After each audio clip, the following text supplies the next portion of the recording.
Recording on किया हूं आपकी।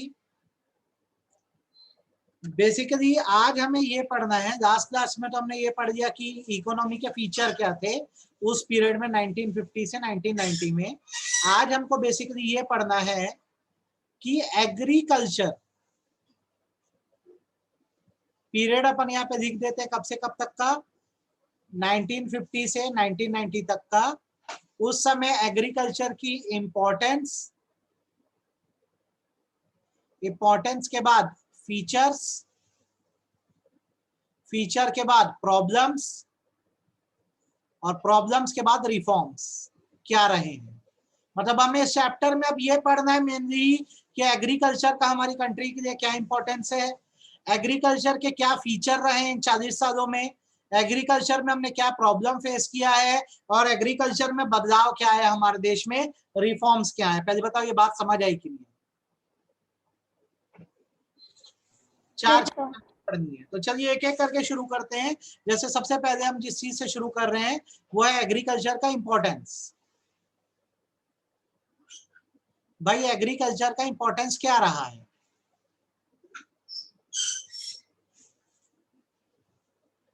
ठीक है, आप ये बताओ हमारी कंट्री के लिए एग्रीकल्चर इंपॉर्टेंट था कि नहीं था, या है कि नहीं है? है सर। तो सीधे रीजन पढ़ते हैं, अपने को एग्जाम में 6 मार्क का आया, यही लिखना होगा। सबसे पहला, agriculture contributes to GDP. GDP माने बताओ क्या होता है? Gross domestic product. About 1/4 of India's GDP depends on agriculture. ये सबसे पहला इंपॉर्टेंस है कि हमारे इंडिया की 1/4 ऑफ जीडीपी किस पे डिपेंड करती है? आज भी एग्रीकल्चर पे ही डिपेंड करती है। आप बताइए बात समझ आई कि नहीं है? आप बताइए समझ आई कि नहीं है बात? देश का जो टोटल प्रोडक्शन है उसमें 1/4 हिस्सा किसका है? एग्रीकल्चर का, इसलिए एग्रीकल्चर इंपॉर्टेंट है। इस बात में कोई तकलीफ है कि क्लियर है? ये बताओ, बोलो हाँ या ना। Yes sir. सेकेंड चीज, agriculture helps in supply of wage goods. अलग से भी क्वेश्चन आता है वेज गुड्स क्या होते हैं, तो वेज गुड्स का मतलब होता है एसेंशियल गुड्स। आज भी हमारे देश में जो एसेंशियल कमोडिटीज है जैसे राइस, ग्रेन, पल्सेस, ये एग्रीकल्चर के थ्रू ही आती है, याद रखना। यहां मैं लिख दे रहा हूं, production of wage goods is of central significance in farming. Farming माने एग्रीकल्चर, ठीक है। Wage goods are necessities of life. Wage goods are necessities of life such as wheat, rice, pulses etcetera. क्या इन चीजों के बिना हम जी सकते हैं? आप बताओ। अगर व्हीट, राइस, पल्सेस, ऑयल ना रहे तो हम जी पाएंगे क्या? हाँ या ना?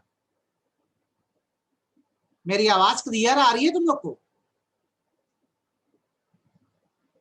सर एक बार सेकंड वाला पॉइंट वापस रिपीट करना तो। एग्रीकल्चर का देश में इंपॉर्टेंस क्या है? सबसे पहला, देश के टोटल प्रोडक्शन में एक बड़ा कंट्रीब्यूशन एग्रीकल्चर का है। दूसरा, हमारे देश में जो एसेंशियल गुड्स है जिनके बिना हम जी नहीं सकते, जैसे व्हीट, राइस, पल्सेस, ये सब की सप्लाई एग्रीकल्चर के थ्रू हो रही है। देश में फार्मिंग बंद हो जाए भूखे मर जाएंगे हम लोग, इसलिए बहुत ज्यादा इंपॉर्टेंट है। बात समझ आई कि नहीं आई? हाँ या ना? Yes sir. Third thing, employment. Agriculture is the biggest employment generator.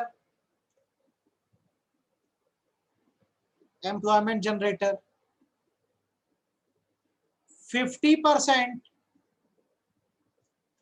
या मोर देन 50% देखेंगे तो ज्यादा बेटर है। More than 50% of India's population is engaged in agriculture. 50% से ज्यादा पॉपुलेशन आज भी इंडिया की किसमें एंगेज है? एग्रीकल्चर में। तो नौकरी का एक बहुत बड़ा जरिया है। आप बताओ, आपको तीन इंपॉर्टेंट समझ आई, हाँ या ना? Yes sir. अच्छे से। सबसे पहले देश के GDP में बहुत बड़ा कंट्रीब्यूशन है। दूसरा एसेंशियल गुड सप्लाई होते हैं। तीसरा देश के लोगों का एम्प्लॉयमेंट जनरेशन का सबसे बड़ा सोर्स आज भी एग्रीकल्चर ही है। 50% से ज्यादा पॉपुलेशन एग्रीकल्चर पे डिपेंड है।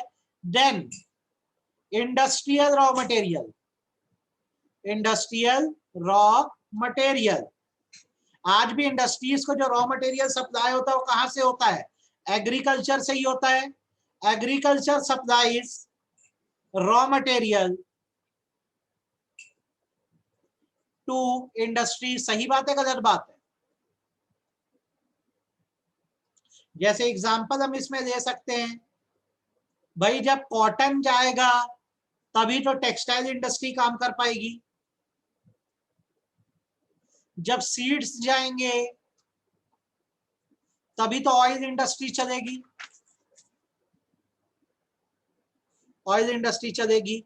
शुगर केन जाएगा तो कौन सी इंडस्ट्री चलेगी बताओ? शुगर केन से कौन सी इंडस्ट्री चलती है? Sugar industry. तो आज की डेट में जितनी बड़ी इंडस्ट्री है सबकी नीड्स को कौन फुलफिल कर रहा है? एग्रीकल्चर ही तो कर रहा है ना। सही बात है, गलत बात है?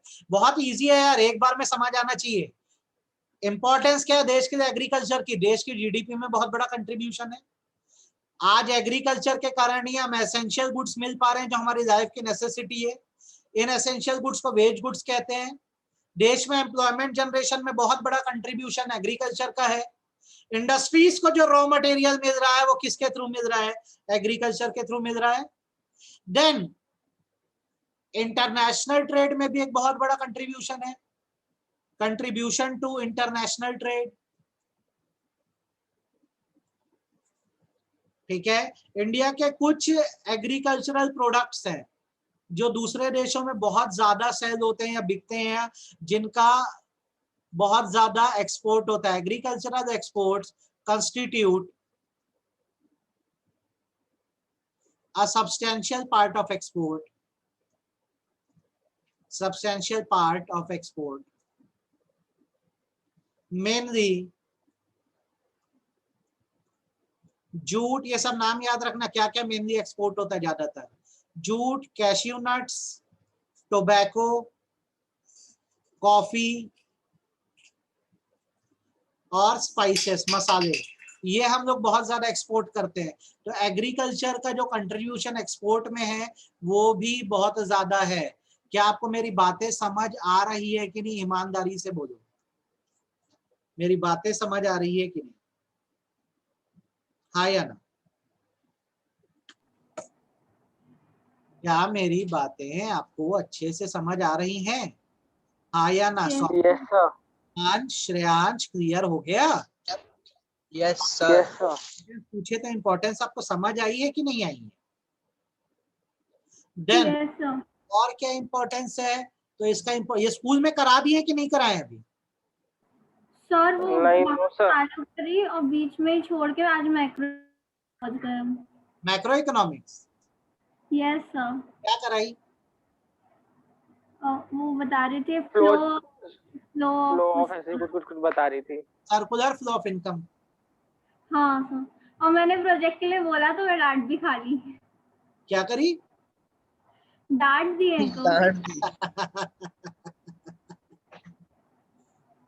चलो कोई नहीं, फ्लो चालू करा दिए स्कूल में, सर्कुलर फ्लो।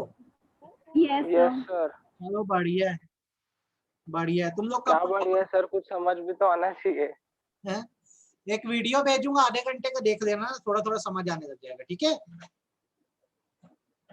वीडियो भेज दूंगा, देख लेना रात वक्त तक। ठीक है, सर्कुलर फ्लो का।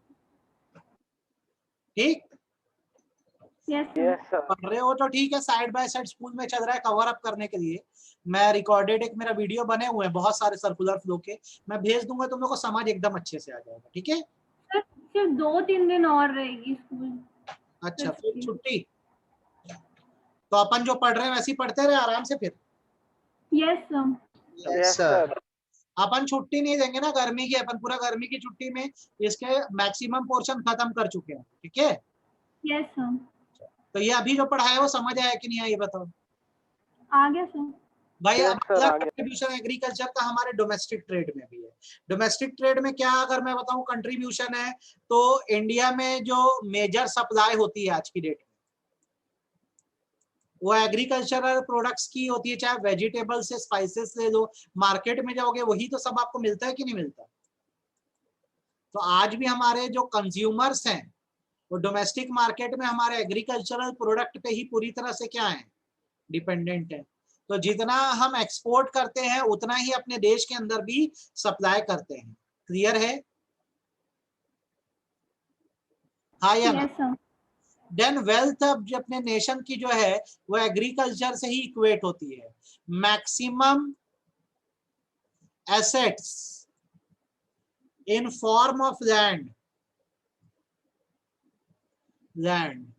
is still acquired by agriculture. आज भी देश की जो ज्यादा से ज्यादा जमीनें हैं वो एग्रीकल्चर के लिए ही यूज हो रही है। करोड़ों की जमीनें एग्रीकल्चर के लिए यूज हो रही है।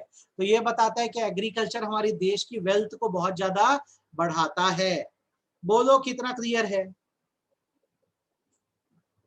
समझ बात में आई? आ गई? तो ये 7 इंपॉर्टेंस है। शांत मन से देख लो, कोई तकलीफ हो तो बताओ मेरे को, आप बोलोगे तो मैं आगे बढ़ जाऊंगा। ये इंपॉर्टेंस देखो।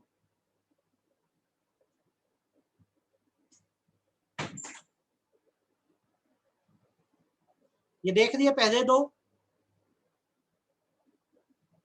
वेज समझ आ गया। Essential goods, wheat, rice, pulses, ये सब वेज गुड्स होते हैं। फिर अगला देख लो, एम्प्लॉयमेंट जनरेट करता है, इंडस्ट्रीज को रॉ मटेरियल सप्लाई करने का काम। ठीक है। फिर इंटरनेशनल ट्रेड में भी कंट्रीब्यूशन है और डोमेस्टिक ट्रेड में भी कंट्रीब्यूशन। बताओ कोई तकलीफ? और नेशन की वेल्थ बनाता है। तो ये तो बात हो गई यार, एग्रीकल्चर का इंपॉर्टेंस क्या है, तो हमने फर्स्ट थिंग खत्म कर दी importance.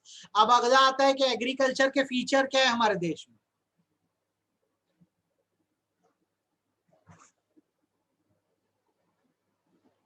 What are the feature of agriculture? भैया फ्राइडे को चैप्टर 2 और 3 का टेस्ट दे दोगे क्या? इकोनॉमिक्स का टेस्ट दे दोगे चैप्टर 2 और 3 का? बोलो, अरे बोलो बाबा। सर कौन सा? भाई इसके पहले जो कराया हूँ चैप्टर वो इकोनॉमिक प्लानिंग वाला, और ये अभी जो चैप्टर करा रहा हूँ इसका टेस्ट दे दोगे? सर फर्स्ट और थर्ड का ले लो, सेकंड का क्यों नहीं? ऐसे ही सर। अरे पढ़ दे भाई, दे दे टेस्ट। रिकॉर्डेड चाहिए कि उसका जो पढ़े हो अभी तक? Yes sir. उसको रिवाइज करके दे दो यार, या 1 2 3 दे दो, मेरे आत्मा को शांति मिल जाएगी। दे दोगे? सैटरडे को 1 2 3 दे देंगे। सैटरडे नहीं, फ्राइडे। सैटरडे में क्या रखा है? एक चैप्टर और बढ़ाया तो एक दिन और देना चाहिए ना। चलो ठीक है, सैटरडे को दे देना। चलो फीचर देखो, बताओ ये सब फीचर तुम लोग को आते हैं कि नहीं? मैंने पहले पढ़ाया है। पहला, लो प्रोडक्टिविटी। आता है क्या? ये मैंने आपको पढ़ाया था पहले चैप्टर में। हमारे एग्रीकल्चर चैप्टर में था।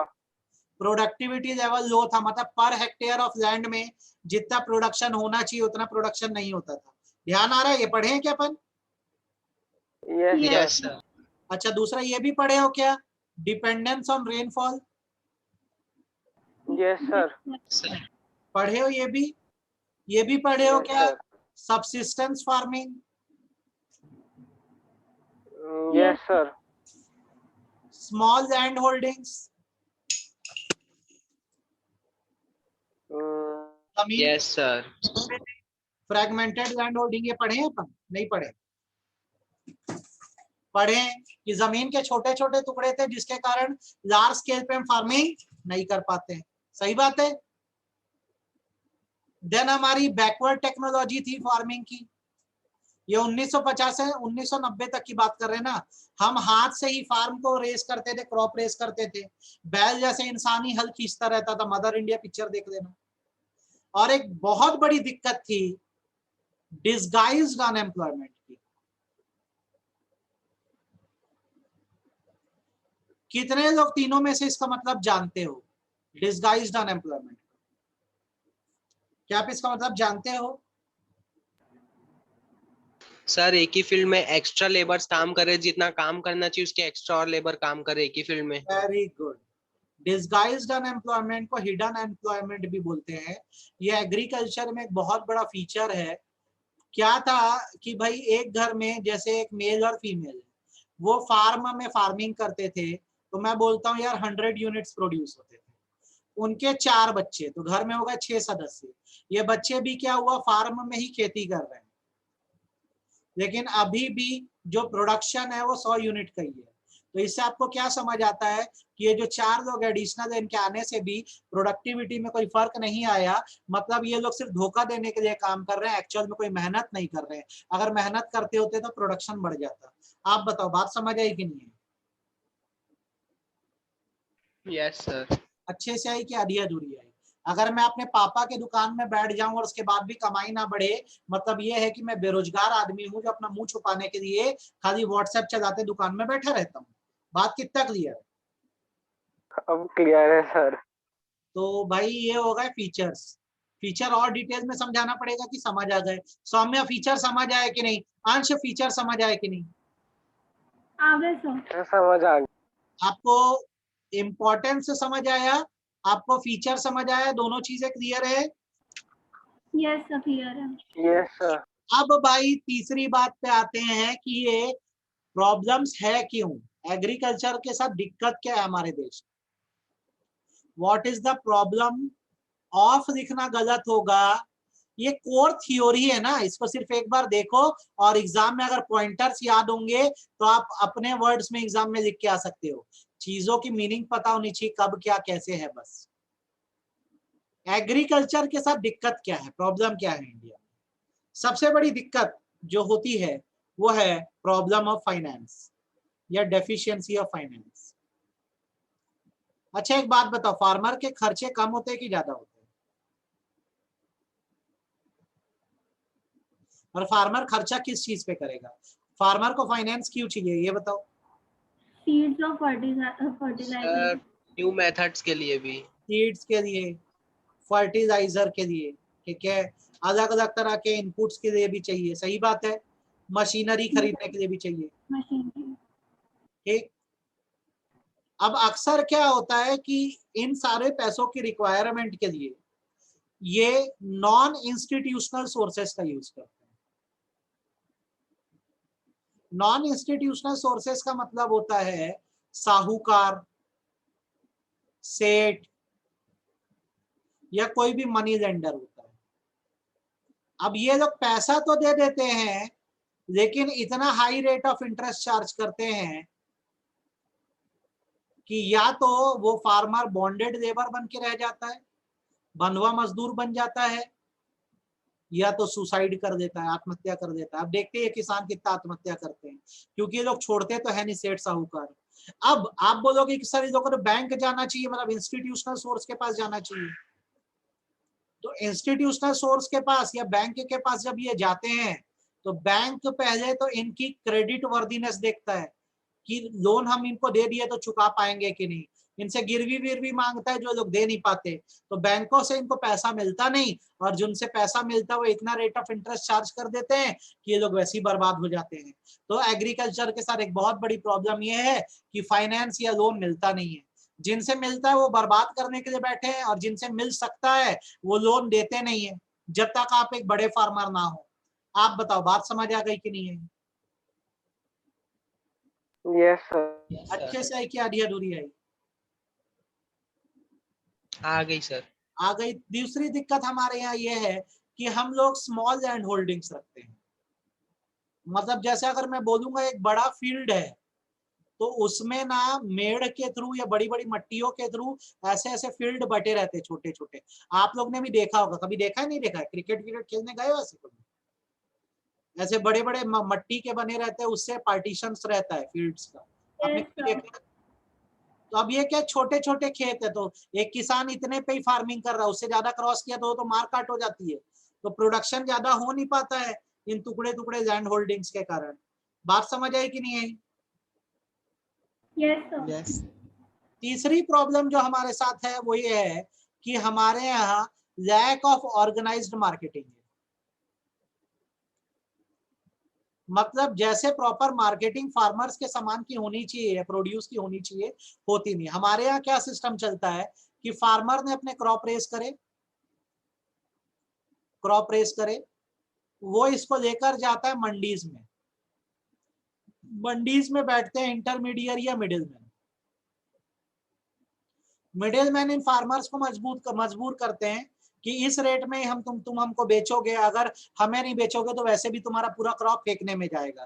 तो बेचारा ये फार्मर अपने मजबूरी में क्या करता है, इस मिडिल मैन को बहुत सस्ते में क्रॉप बेच देता है, ठीक है। और ये मिडिल मैन फिर हायर रेट में हम कंज्यूमर्स को बेचते हैं। सच तो यही है, ठीक है। अगर मान लो फार्मर्स के साथ यहाँ पे एक ऑर्गेनाइज सिस्टम होता, प्रॉपर मार्केट बना दिया जाए जहां पे बड़ी बड़ी कंपनीज आके इनके फार्म प्रोड्यूस की ब्रांडिंग करके बेचे, तो फायदा तो फार्मर्स को भी होगा और कहीं ना कहीं कंज्यूमर्स को भी होगा। पर ऐसा हमारे देश में सिस्टम अभी तक तो नहीं है। हमारे देश में तो यही है कि मिडिल मैन के एकदम सस्ते में खरीदता है, फिर महंगे में कस्टमर को बेचता है, इससे मिडिल मैन की कमाई होती है। जैसे फार्मर से गोभी वो 1 रुपए किलो में खरीद लेगा और हम लोग को 25 रुपए किलो में बेचेगा, तो मेन कमाई किसकी हो रही है? मिडिल मैन की हो रही है। तो हमारे यहाँ ऑर्गेनाइज मार्केटिंग सिस्टम नहीं है। आज भी हम मिडिल मैन पे डिपेंड है, जो हमें मजबूर करके सस्ते में हमसे खरीदते हैं और महंगे में कंज्यूमर को बेचते हैं। बताओ कितना क्लैरिटी है?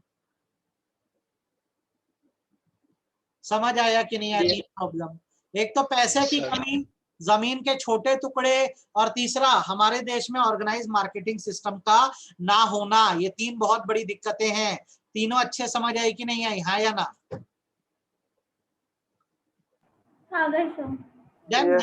इरिगेशन आज भी एक बहुत बड़ी प्रॉब्लम है। Farmers do not gate continuous water supply. Farmers do not get continuous water supply due to lack of irrigation facilities. Irrigation बोलते किसको है? कैनाल्स बना देना, डैम्स बना देना, ताकि 24 घंटे जो फार्मर्स है उनको पानी मिलता रहे। पर हमारे यहाँ तो आज भी इरिगेशन उतना अच्छा है नहीं, भ्रष्टाचार इतना ज्यादा है। ड्यू टू विच फार्मर्स किस पे डिपेंड करते हैं? आज भी रेनफॉल पे डिपेंड करते हैं। बारिश अच्छी हुई तो फसलें अच्छी होगी, बारिश खराब हुई तो फसल डूब जाएगी। बात कितनी पल्ले पड़ी, कितना समझ आई ये बताओ? कितना समझ आया? चारों समझ आया कि नहीं आया? चारों फास्ट तो नहीं हो रहा है, अच्छे से समझ आ रहा है कि नहीं आ रहा? Yes sir. क्लियर है? पांचवा, आज भी हमारे देश के बहुत सारे गांवों में, विलेजेस में जमींदारी सिस्टम है ही। आज भी जमींदार है। गवर्नमेंट ने तो बैन कर दिया है, पर लोग समझते कहाँ है। आज भी आप यूपी चले जाओ, दूर दराज के गांव में बंधुआ मजदूरी से काम होता ही है। जमींदारी सिस्टम आज भी है। ये बहुत बड़ी प्रॉब्लम है। सरकार पूरी कोशिश कर रही है, अबॉलिश भी कर दी है, पर लोग समझते नहीं है। ठीक, आखिरी दिक्कत जो हमारे साथ है वो है कन्वेंशनल आउटलुक की। कन्वेंशनल का मतलब होता है ओल्ड आउटलुक। हमारी सोच आज भी पुरानी है। हम लोग बहुत धार्मिक टाइप के लोग हैं, तो वी अवॉइड इनोवेटिव टेक्नोलॉजी। किसी भी तरह के इनोवेशंस को हम क्या करते हैं? पहले अवॉइड करते हैं। हमको डर लगता है कि उससे जो चल रहा है वो भी बर्बाद ना हो जाए। जैसे अभी गवर्नमेंट फार्म बिल आई है, फार्म लॉ लाई है, इसका इतना भारी अपोजिशन क्यों हो रहा है? क्योंकि फार्मर्स को ये लग रहा है कि अगर ये आ गया तो हमारी जो पुराना सिस्टम है या व्यवस्था है जिससे हम थोड़ी बहुत कमाई कर पाते हैं, वो हम नहीं कर पाएंगे। लेकिन क्या पता इस नए फार्म लॉ के आने से फार्मर्स की कमाई बढ़ जाए। लेकिन वो उस चीज को एक्सेप्ट नहीं कर पा रहे हैं, वो अवॉइड कर रहे हैं। क्यों? क्योंकि इनकी सोच पुरानी है। कन्वेंशनल मतलब ओल्ड होता है, आउटलुक माने सोच होता है। बोलो कितना क्लैरिटी? बोलो कितना समझ आया कि फिर समझाऊं? बताओ फटाफट बोलो, समझ आया कि नहीं? है या ना? Yes sir. अब शांत मन से देख लो भैया जो मैंने पढ़ाया है आपको, और एकदम अच्छे से समझ लो। चैप्टर खत्म होगा 4 चीजों को करने पे। Importance, feature, problem, reform. तुम जैन एंड नोहरी बुक के हिसाब से ही पढ़ना, मैं बार बार बोल रहा हूँ, सबके पास वही होनी चाहिए। ये जैन एंड नोहरी का तीसरा चैप्टर बन रहा है, ठीक है, ध्यान रखना, और कोई बुक मत ले देना। ये इम्पोर्ट और ऐसी सीक्वेंस में पढ़ना है अपने को। इम्पोर्टेंस देख लो एक बार, ये क्लियर है? इम्पोर्टेंस बोलो हाँ या ना। Yes sir. फीचर्स क्लियर है कि नहीं है? Yes sir.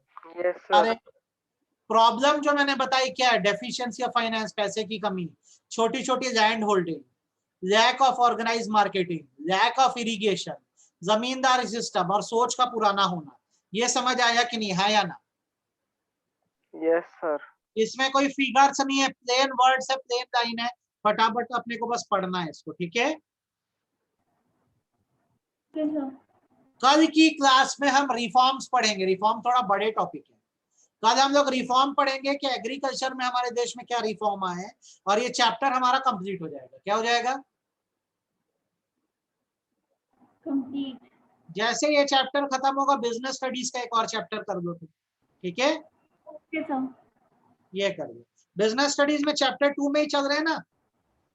Yes sir, scientific methods पढ़े। तुम लोग को पढ़ने से पहले समझ आता था कि नहीं? मतलब स्कूल में मैडम बताई उसके पहले तुम लोग को आता था कि नहीं आता था? आता था सर। चलो ठीक है, ये करो आज काफी। सर टेस्ट तो हुआ नहीं स्कूल में, बट आज क्वेश्चन पूछी थी मैम तो मेरे में आया था पॉजिटिव इम्पैक्ट। हाँ, वो मैंने बताया आंसर पूरा अच्छे से। फिर क्या बोली ma'am? Okay okay, good good. अच्छा चलो, अच्छा ऐसे ही पढ़ते रहो बेटा तुम लोग, है ना, ठीक है। ये थैंक यू सर। कोई भी टेस्ट बनेगा बहुत अच्छा जाएगा तुम लोग का, बस जो पढ़ा रहा हूँ उसको ईमानदारी से पढ़ लेना, ठीक है। चलो।